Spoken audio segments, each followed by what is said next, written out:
think, as it always happens with last panel, I think there is a bit of a fatigue and people must have gone out to air themselves. But we will still start. What we're going to do is this. We'll have one speaker who will kind of set the tone, and then we're going to open it for discussion instead of making individual comments, if that's all right with the panel. Yeah, makes good sense. What I would suggest is to make it more interesting and to wake up people who might be sleeping in the audience. It may be interesting if anybody jumps in at any point of time in the discussion, and that will make it lively. And in the end, we'll try and see that we don't go too far away from what we are discussing. Now, the complexity of social reality in developing countries especially is of a kind where there can't be any prescription which is acceptable or understood by everybody. We have, since the time we started this conference, more or less accepted that competition is good for inclusiveness. And now what we are going to see is how do you enforce competition to achieve that objective of inclusiveness or equity in a society which may have tremendous diversities in terms of class and access. If you look at India, for instance, close to 300 million people are still living in poverty. And that's a very large number in terms of percentages. It may not look that large because India's population is 1.2 billion, but in absolute terms, it's a very large number. These people live in poverty and deprivation, not only in terms of economic deprivation, but they have deprivation of all kinds. And when Pradeep was speaking about SDGs, the first thing that comes to our mind is that not only in terms of the quantity of availability of services, but also quality of availability of services is very disparate. So in a situation of this nature, if we are going to create a competition in the market in a manner that it leads to inclusiveness, then what is the manner in which you can enforce it? How should it be enforced? And I think that is something that we need to discuss a bit in this session. One fact, of course, is if you look at India, for instance, Competition Commission sits in Delhi, New Delhi.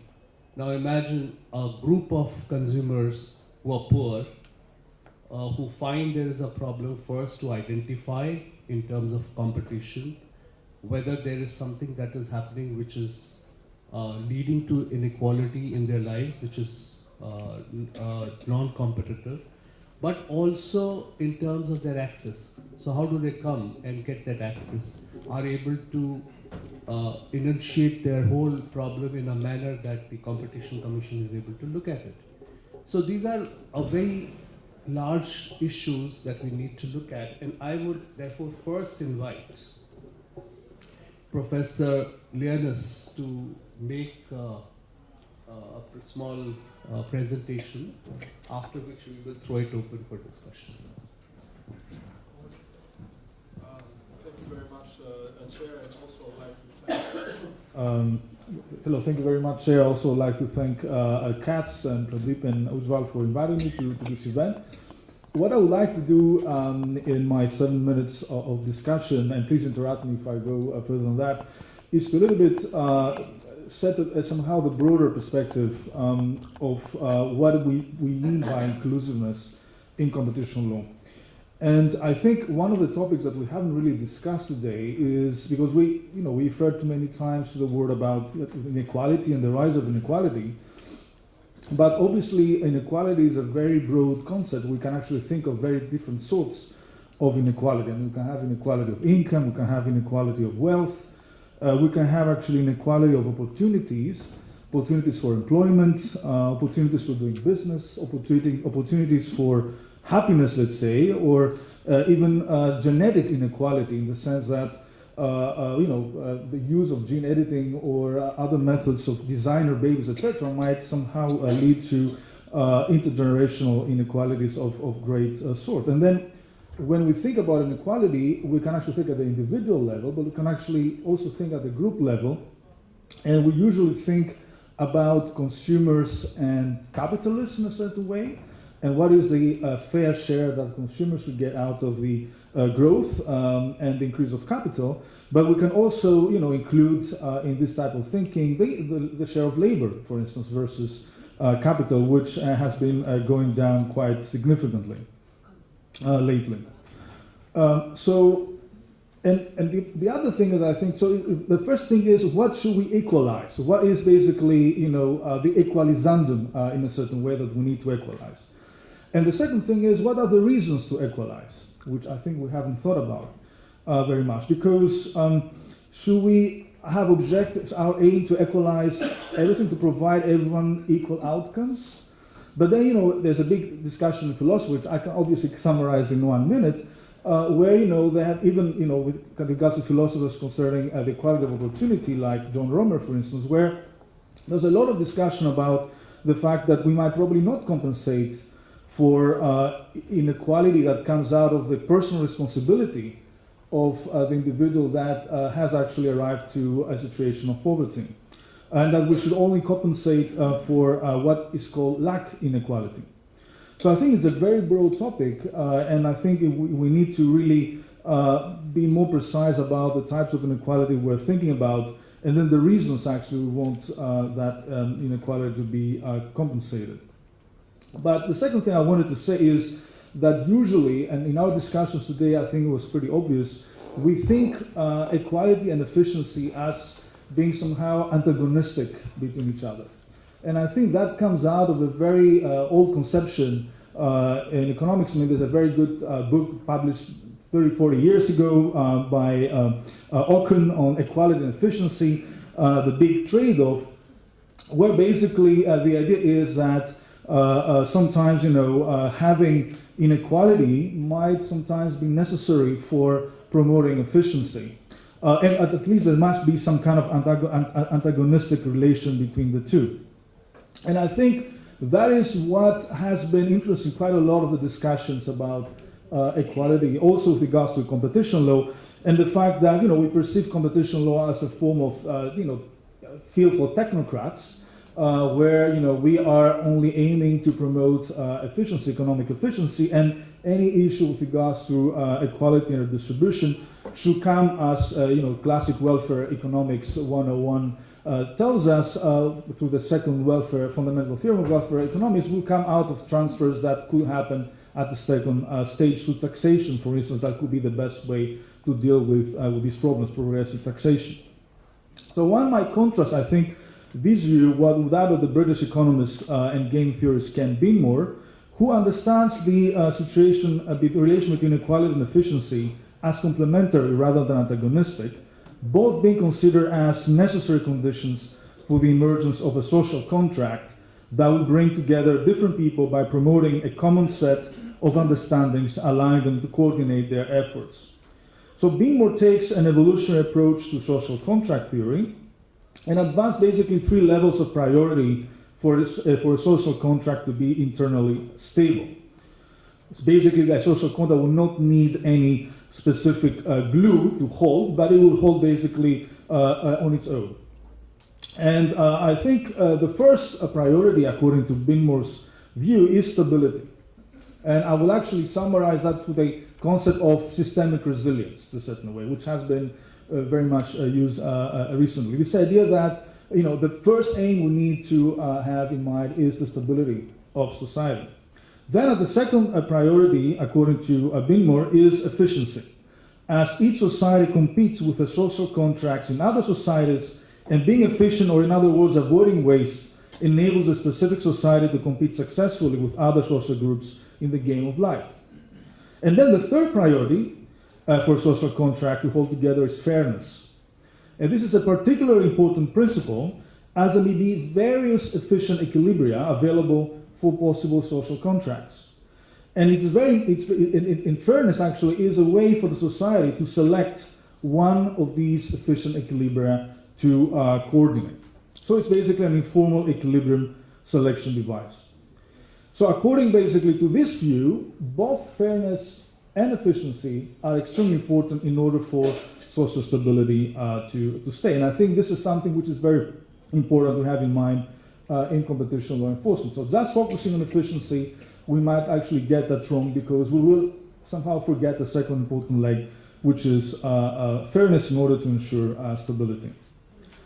Now, recently there has been a lot of discussion about the trade-offs, but in a more dynamic perspective. Actually, the idea is that focusing too much on prices and consumer allocative efficiency, that might somehow affect growth, and that might affect innovation. So the idea is that there should be some form of trade-off between the two, because we need all these profits to make investments for R&D and develop new products that the consumers might value in the future. And I think this type of consideration might somehow be explained by the old, a little bit idea that there is this trade-off between equity and efficiency, which has been characterizing growth theory for a long period of time. I can refer here to Lewis, to the Kuznets approach, to Soloff and Swan. But I think that this consensus is now breaking. There has been a lot of research recently, and a lot of research published by the IMF in particular and the OECD, which basically show that countries with high inequality experience shortened periods of growth, and thus faster and more durable growth is strongly correlated with lower inequality. And I'm not going to refer here to all these studies, which I explain in a paper that I'm going to be published actually in a few weeks, and it's called The Poverty of Competition Law, and which I develop different arguments in characterized by cumulative innovation or not.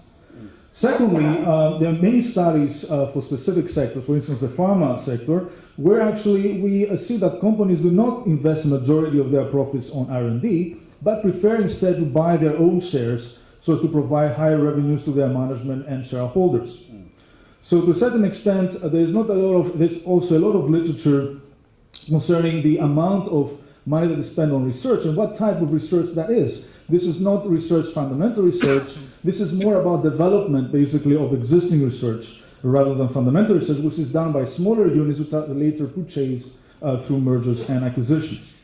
So I think we should actually be more critical about this Schumpeterian trade-off argument as well.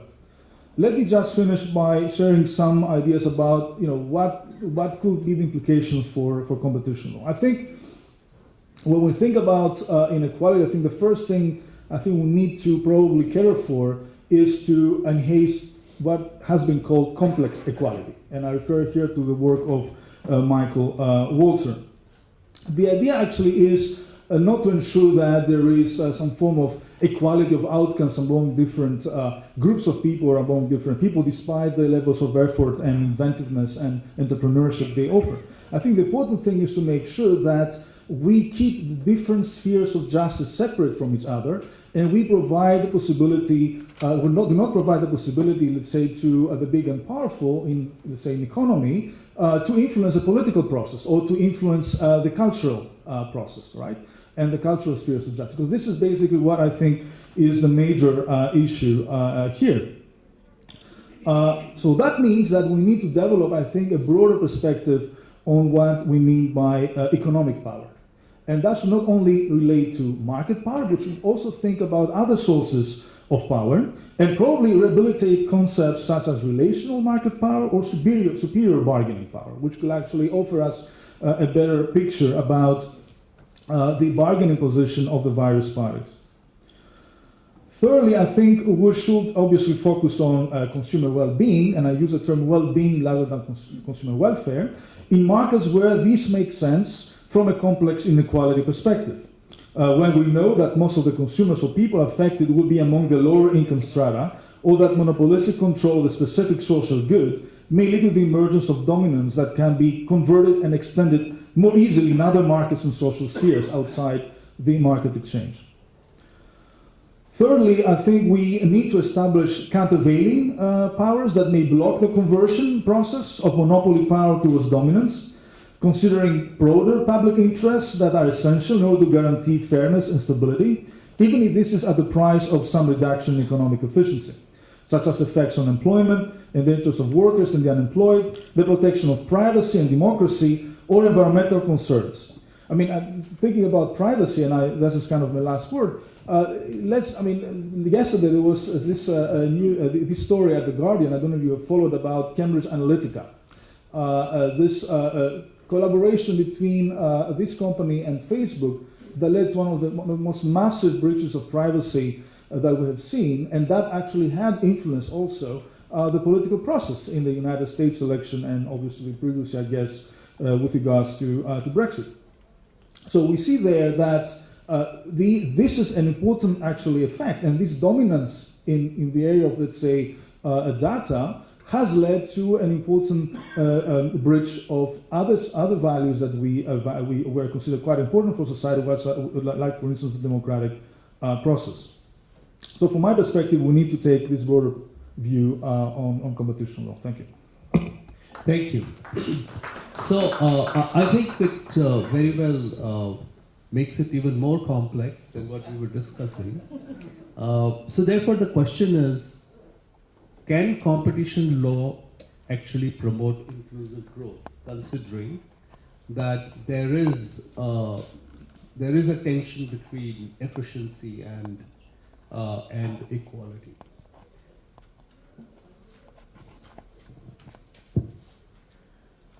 Thank you very much, and at the risk of being a little pedantic, I think the topic of this particular roundtable was reforming competition enforcement for economic development.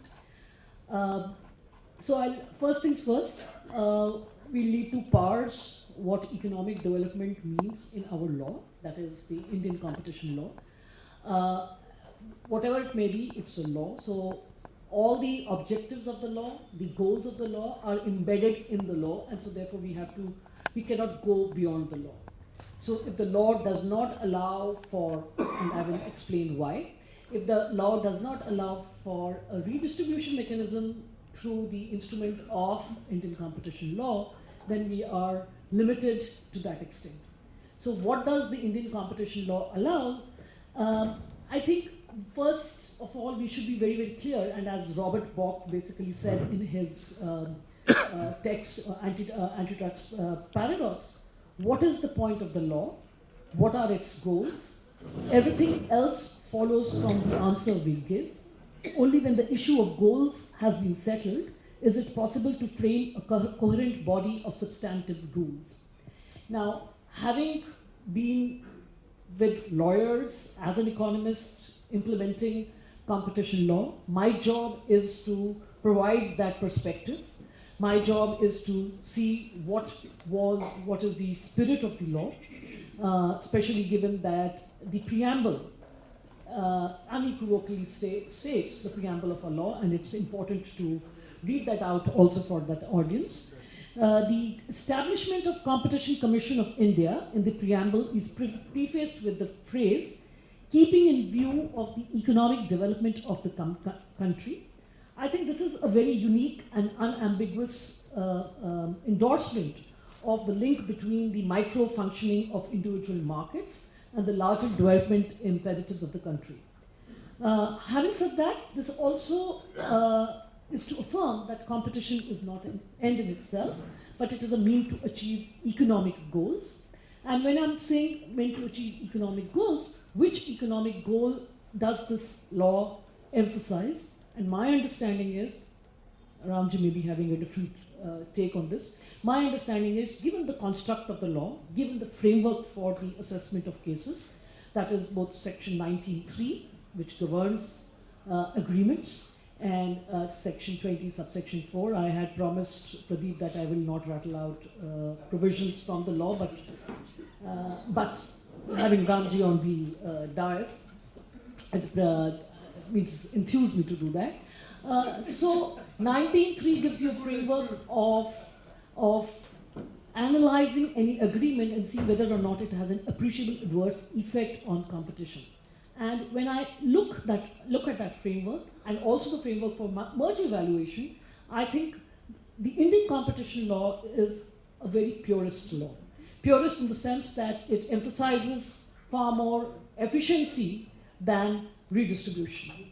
So in that sense, I accept, and also coming from an economics background, having taught economics at the undergraduate level, advanced courses in microeconomics, the first thing which comes to my mind is also what was stated by a professor prior to me, is the second theorem of welfare economics, and which is a good guide for establishing the objectives of Indian competition law. And more so in India, and I'll tell you the reason why it is a little, we have to be a little careful in mixing up objectives, because the old regime, the MRTP regime, had a very malleable construct vis-a-vis the word public interest. And once that word public interest was put in the erstwhile law, it was interpreted in all very which way, compromising on efficiencies, compromising on the basic objective of the law. And this modern competition law in India was in fact therefore a reform on the old law, and brought in efficiency goals explicitly in the sections of the Act which we use in order to determine whether or not a particular conduct is causing an appreciable adverse effect on competition. So coming back to the second theorem of welfare economics, the implication of the theorem is that the problem of distribution and efficiency can be separated. I know you may say this is highly simplistic, but my point is that the competition authority in India should endeavor to maintain that kind of, not a chasm, so to speak, but to maintain a distinction between attaining efficiency goals over and above redistribution goals. Because let the markets perform what they're best in doing, they're performing their allocated functions, where prices are determined in a competitive economic system, indicating relative scarcity. A problem with admitting alternative goals, and more so in India, as I said, because we have had a long history, economic history, of introducing various market distortions into the well-functioning of market economy in the name of the poor, and neither did those distortions serve the poor, nor did they serve the economic growth and development objectives. So a problem with admitting alternative goals is that the resulting framework becomes very less robust. So we have got a chance now that we have a robust framework. We have a very robust and a modern competition law. We have a law which is extremely purist. Let's try and experiment with that and see. And as the professor also said, that efficiency goal is not a mean goal in itself. It's not antithetical so much so to distribution. You can bring in distribution objectives through the welfare standard you adopt in various cases.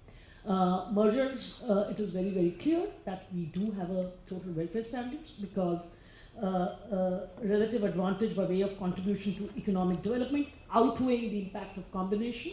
So we can overlook competitive harm as long as it is contributing to economic development. And hence, let us give this purist law a chance, and let us not mix it up with the objectives which may be secondary to the main objective. Now the question is not whether the Indian competition law as it is should be given a chance. It of course is being given a chance, because we are not here to change the law. But at the same time, I think there is a contradiction in what you say, Payal, because if efficiency is going to be the prime mover of the competition law, and I'm not talking One of the fundamental functions of any regulator is to inform the government when it's coming up with the policies which are supporting its own economic agenda. So as regulators, we have to look at ourselves. Why have we not impressed our government so that they can approach us to inform us as we are trying to achieve this? And I can give the example of Kenya. When Uber was coming into the market, is that the traditional players were up in arms, blocking the roads. And it became a state security they were about to block Uber into entering the country. And the Minister for State Security wanted to make a declaration. And I took my call, I called him, and I told him that I would like to inform this process and inform the task force in regard to how to ensure that when Uber comes into the market, there's efficient competition, but also is that we have to ensure that it does not cannibalize the traditional taxi drivers. He formed a task force, and we were the people who were chairing this task force. And what happened is that we came up with a framework for Uber to come into the market. And 1.5 years Uber has come into the market, we have seen 4,000 taxi drivers in the whole of Kenya through Uber.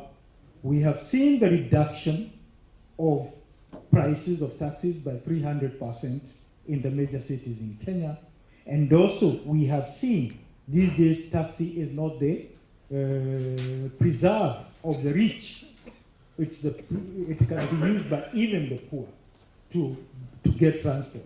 And also personally, I'm comfortable because my son these days does not disturb me, telling me drop me here and there. Anybody can enter into the Uber. And this is part and parcel of the inclusive growth and seeing that each and every person in the society can be able to enjoy this kind of services. Number two, I've seen in the agriculture sector, especially the tea sector, where the sector regulator had put, or the Minister of Agriculture had put a clause that if you want to grow tea and process tea, is that the incumbent had to give a consent, and you had to have minimum acreage to process tea.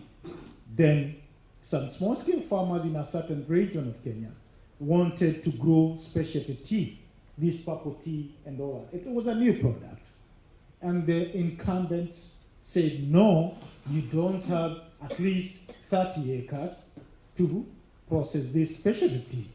And they came down to the Competition Authority. And we engaged the Minister of Agriculture, we engaged the sector regulator, and they allowed these small-scale farmers to join hands and start processing the specialty tea. What have we seen after about 4 years? 4 entrants into the market of specialty tea, employing 250 direct employees. The prices of specialty tea has increased by 600% to the black tea, the traditional black tea. And this to the poor, those small-scale farmers.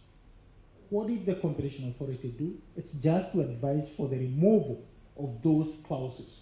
It's unfortunate that most of the anti-competitive or the clauses which are barring competition in the market, they have been started by the government itself. And we have to appreciate that. What we have done as a Competition Authority, we have done a sector of what I refer to as the sectors which have the greatest impact to the poor and also the drivers of the economy. We did a study and we have highlighted. We have shared with the government, and we have been working with the Treasury towards removing those obstacles to competition. The current Big Four agenda of the current government, it's manufacturing, universal health care for all Kenyans. Number 3, housing. Number 4 is food security. At the start of this 4 big agenda, the government wrote to us and told us, how can we help us achieve this Big 4 agenda? And we have come up with raft of intervention, especially the housing sector. Can you remove can you ensure that there are rules to ensure the professional fees are going down because of the conveyance? In the health sector, we have been told to help the government come up with a leasing framework, especially for the leasing of the health equipment.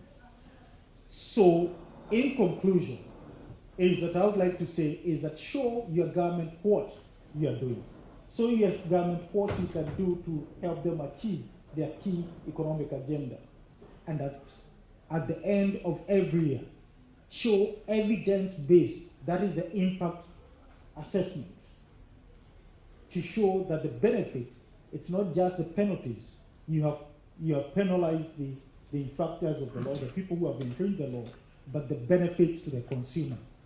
Therefore, the question I would like to ask, should competition agencies be led by lawyers, or they should be led by economists who can be able to bring out evidential information on the benefits of whatever we are doing in the economy? Thank you. Well, that also then points to the fact that whether enforcement is better if the economists head the competition commission or lawyers do. Now, would you like to come in here, because you are a lawyer, maybe you'll have a counterpoint to that. Good evening, ladies and gentlemen, and thank you, Mr. Mehta and Katz, for inviting us to this very interesting debate. And I find that despite the fact that our chairman expressed some apprehension about it being the last session, but I find that there is so much active participation today also. It may not be only because the subject itself is so vast and consuming, but also because of the nature of the widespread participation of such eminent people. Having said those safe words, let me get back to the more controversial ones, which is what I'm used to most of the time, to pick up a gauntlet, so to speak.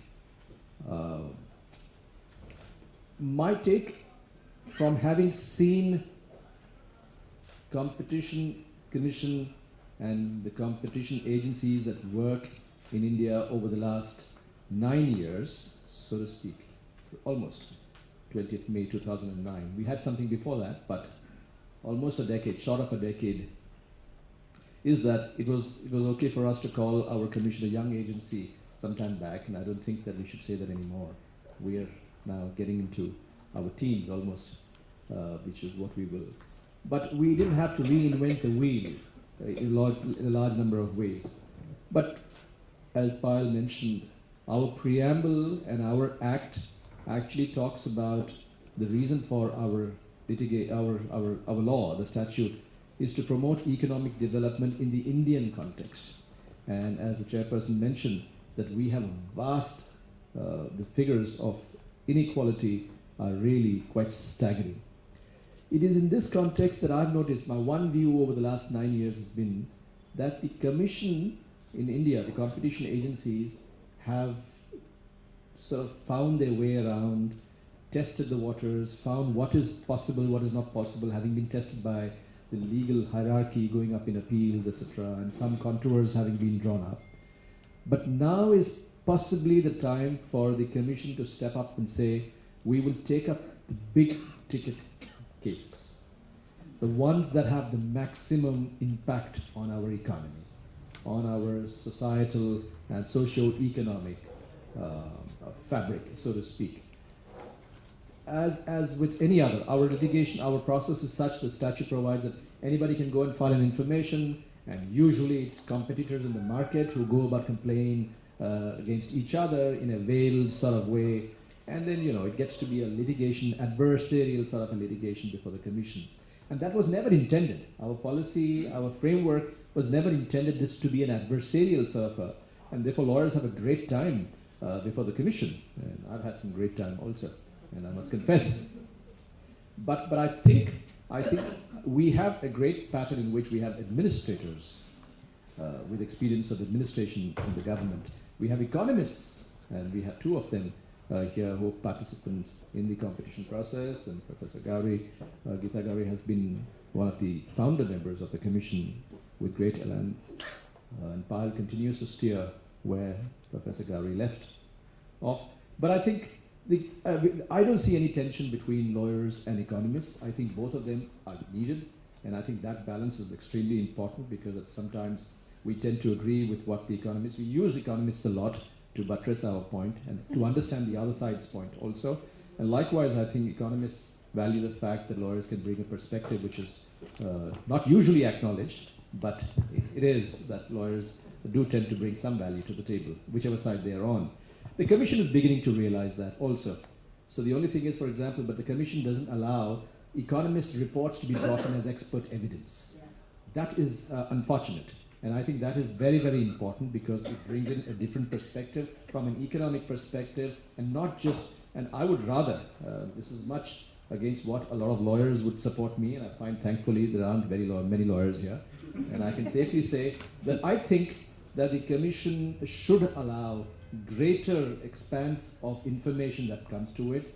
Stick to now is the time for it to say, we've hit the headlines enough with penalties, etc. We've made our mark, but we have to now take the big ticket matters and work on it more efficiently with attention to great detail, because a lot of time was spent in the last 5 years overturning commission's decisions only on procedure.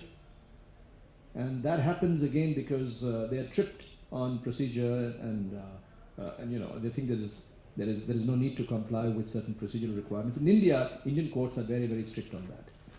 So while we continue our discussions, but I think at this moment, to support what the topic is really about, inclusiveness, let the Commission and our agency take up the big matters. It doesn't really matter if you take more time on it, but I think you should do and come with decisions which impact larger sections of our society. Yeah, so, Mr. Sesi, would you like to say something on this? Thank you. I'm going to share our experience in the how. Like Francis said, we are new. Our Competition Act was passed in 2007. We became operational in 2009. But unlike Francis, we have two mandates. Unlike Francis, we have a dual mandate.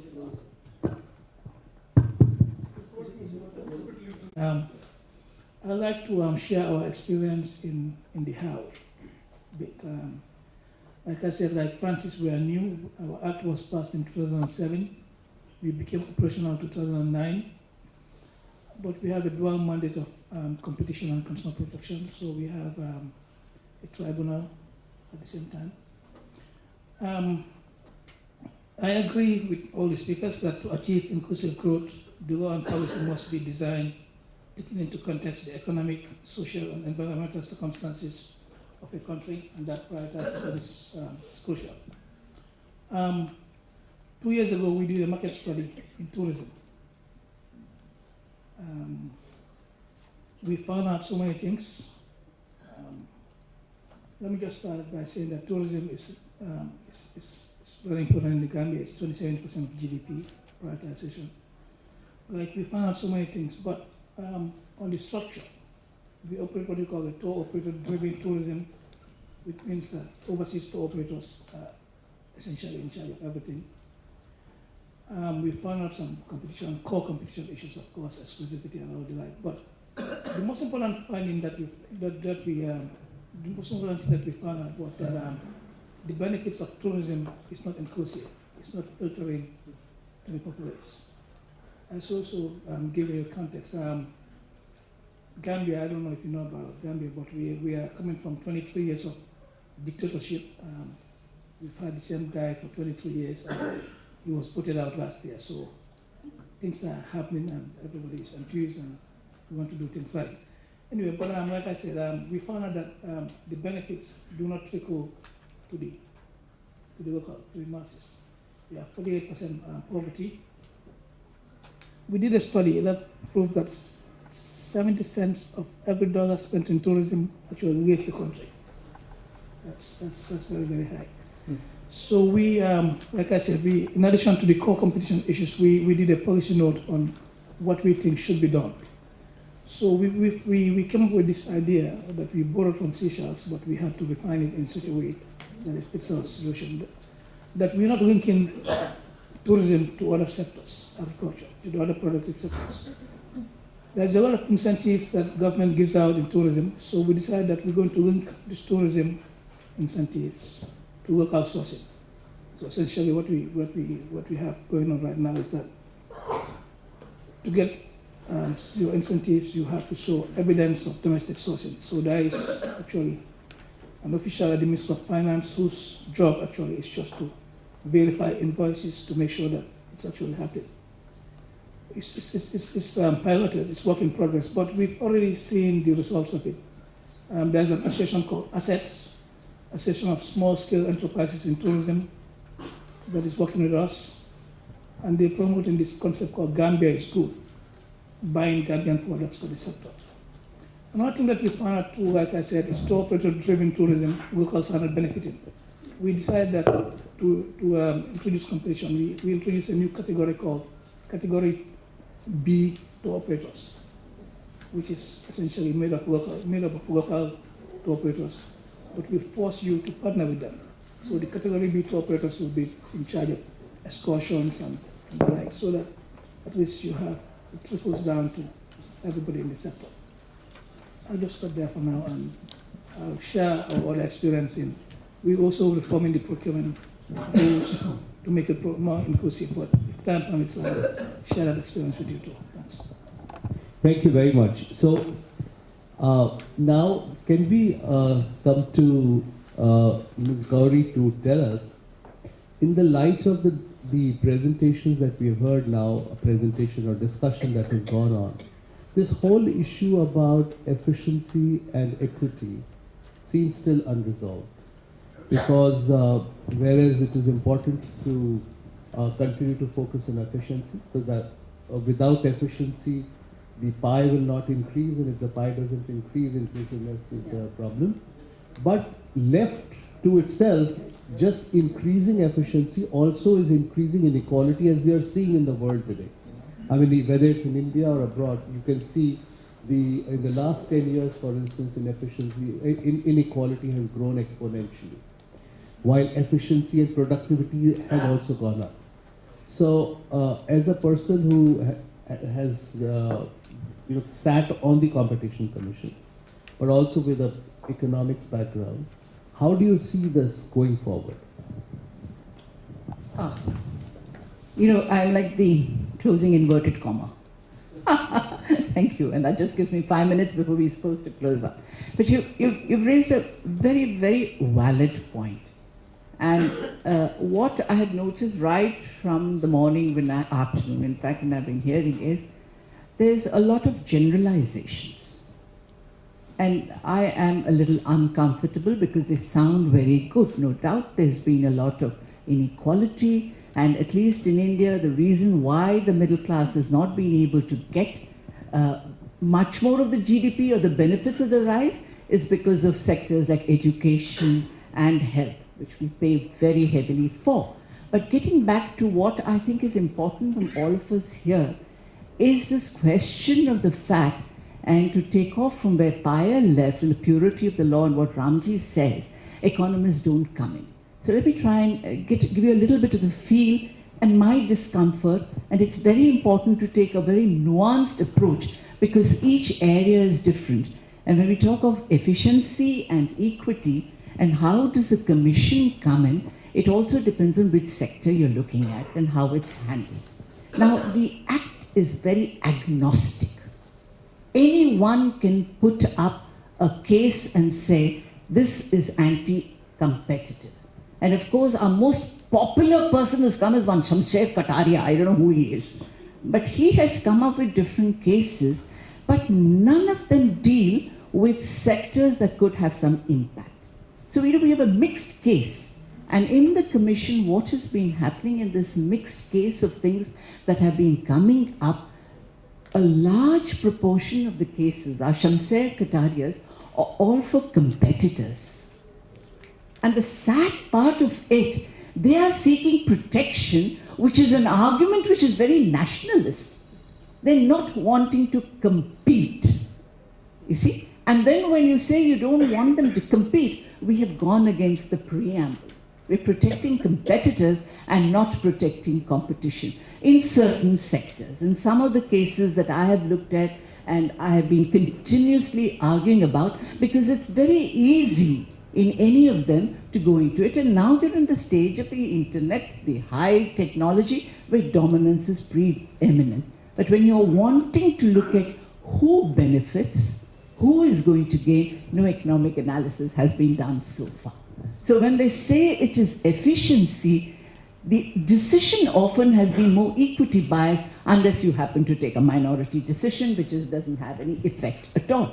Because the economic analysis is very, very difficult.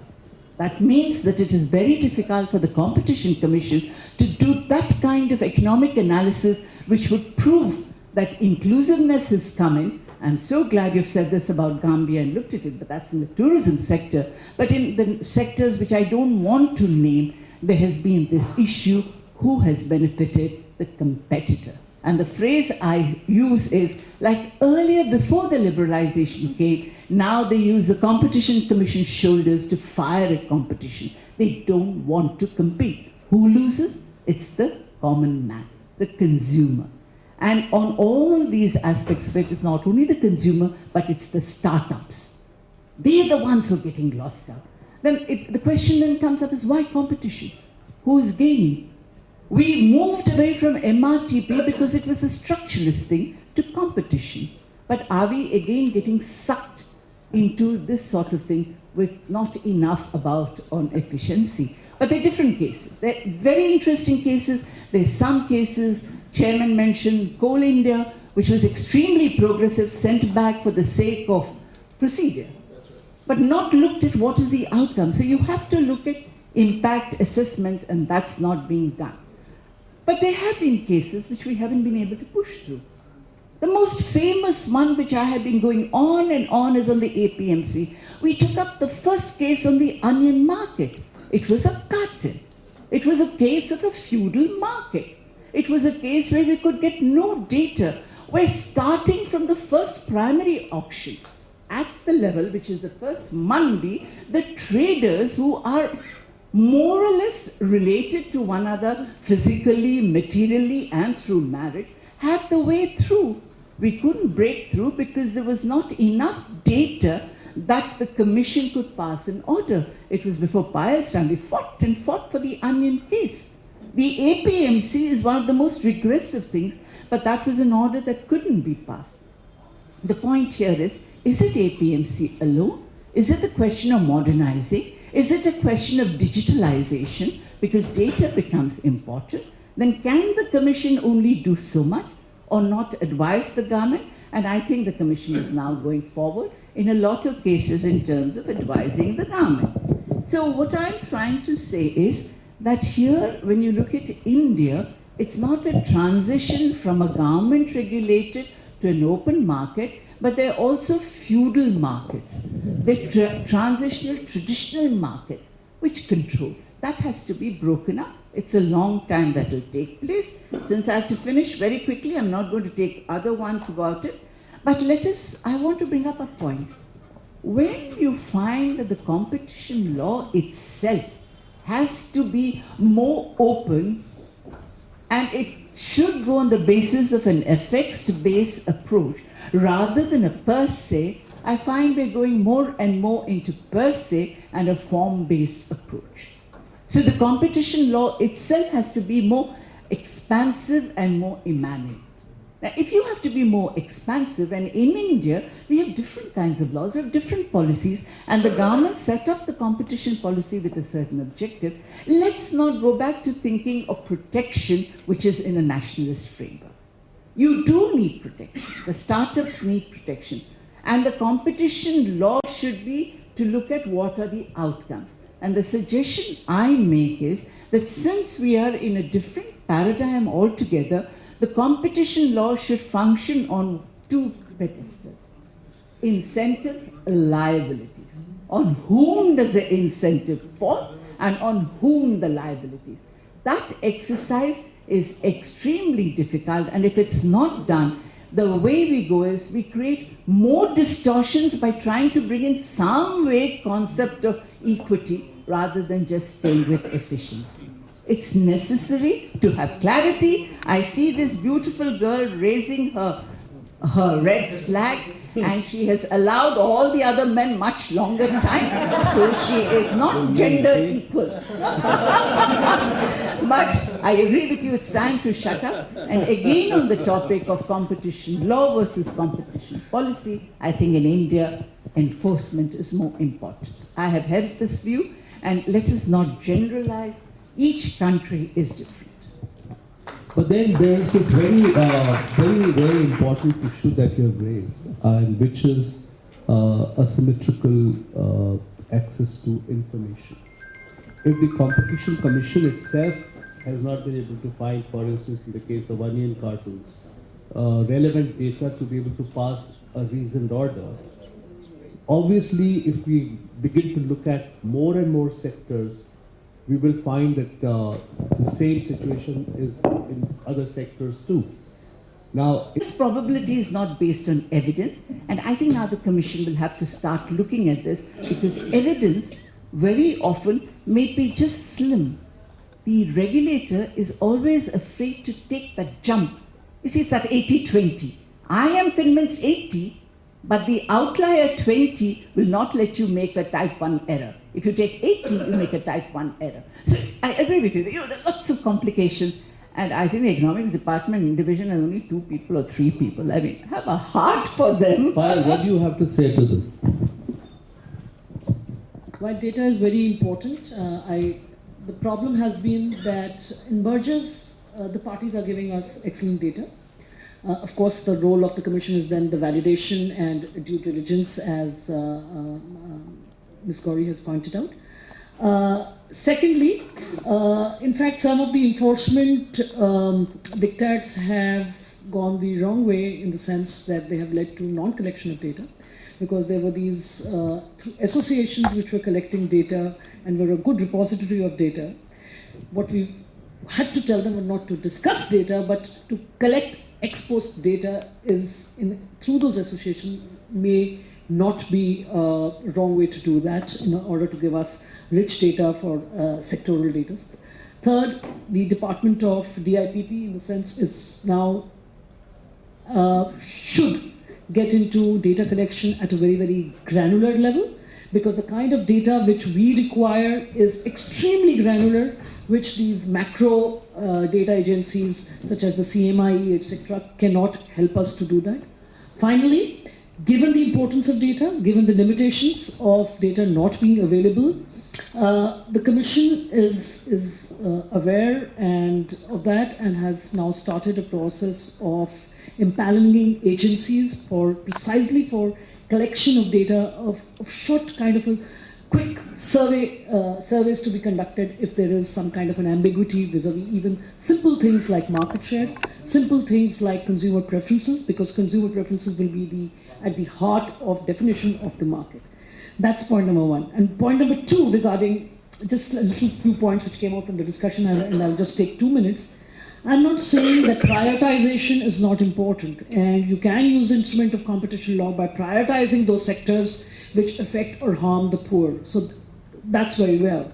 One example being the onion market and the agriculture markets. What my point is that you cannot use the instrument of the law for creating level playing fields so you don't have to, this law is not there to protect inefficient firms. This law is not there to promote national champions and to protect Indian domestic firms from foreign competition. And so the confusion should not be there about the instrumentality, what you can do in order to bring it into a more quote-unquote inclusive development, though I think the topic is more regarding economic development, is to prioritize that way. And finally, I think Sumit is there, and he spoke about India is still very far away from the efficiency frontier. And if this law and the instrumentality of the law can bring us closer to that efficiency frontier, I think this law has done a great service amongst the panoply of laws and the arsenal of laws which are available for fulfilling other distribution objectives. And that's my point, that in fact the big ticket item is not so much enforcement, the big ticket item is the advocacy.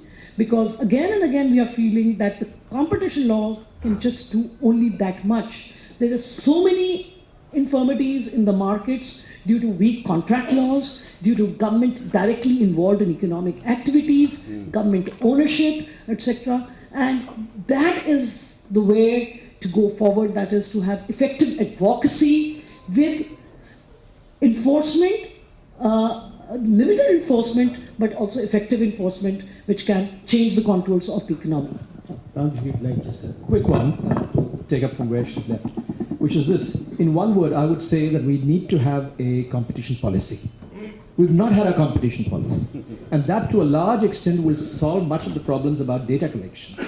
if we had an overarching policy which said government departments must do it in such a way, procurement policies must be devised in a particular way, tenders and bids must be provided in a particular way, each of the commercial activities done by government sectors, public sectors, etc., must have certain data that they must collect and keep.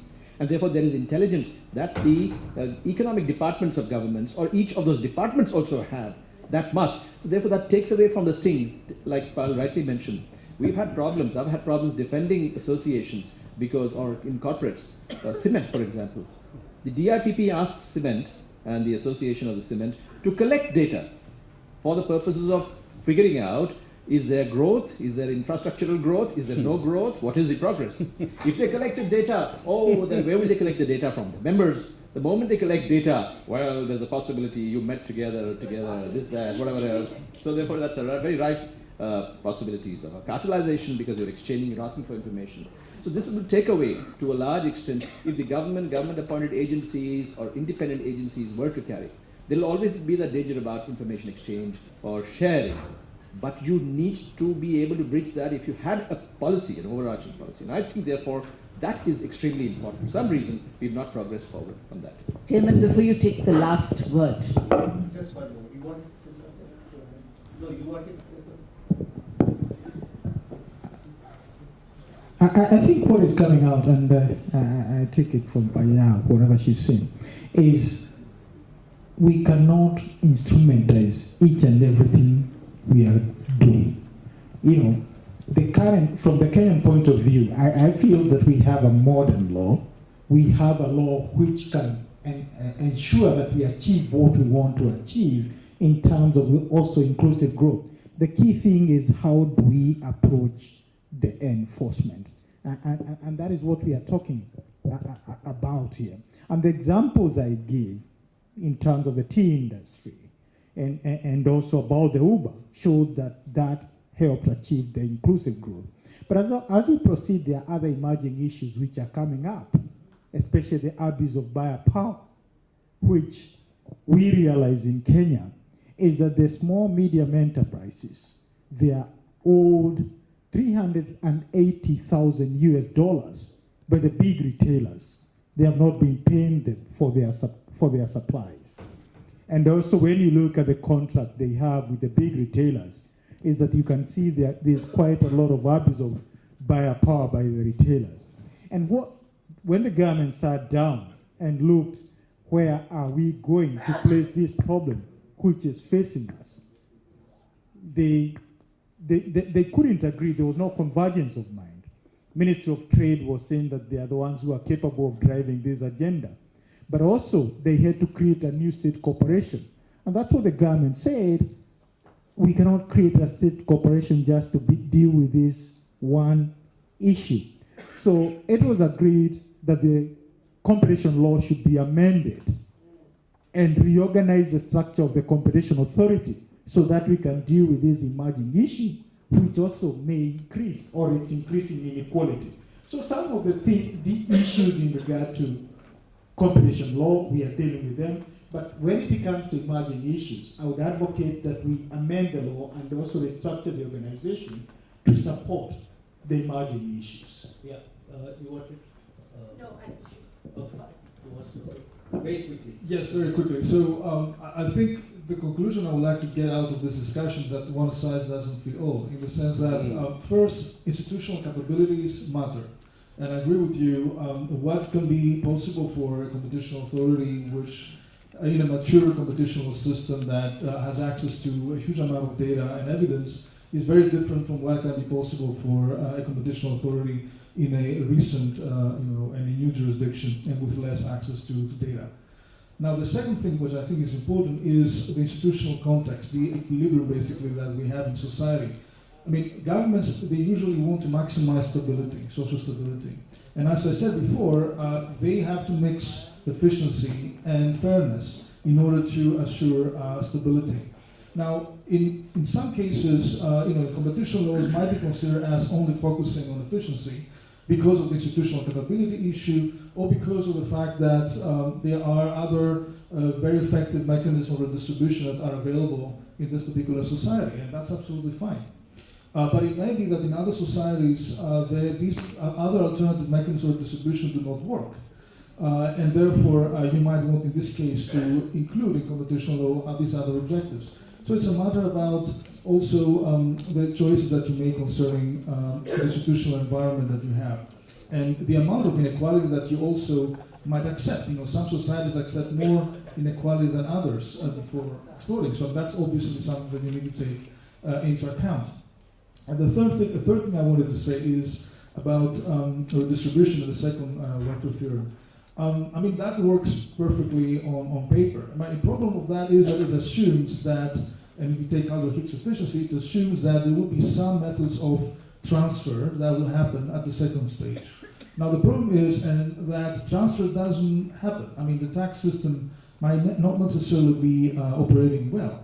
And also that, you might not necessarily assume that consumers will, somehow benefit from transfers coming out of progressive taxation, and that is a more, let's say, a better solution to them than having their structural position of bargaining in the economy basically being pushed forward by aggressive competitional enforcement. So I think there you might also need to think of what will the consumers like, and it's not necessarily that they will prefer to have efficiency with some promise of wealth transfer to taxation that doesn't really occur, right? That I think is important, and the answer to that question might depend, from society to society. It's very different.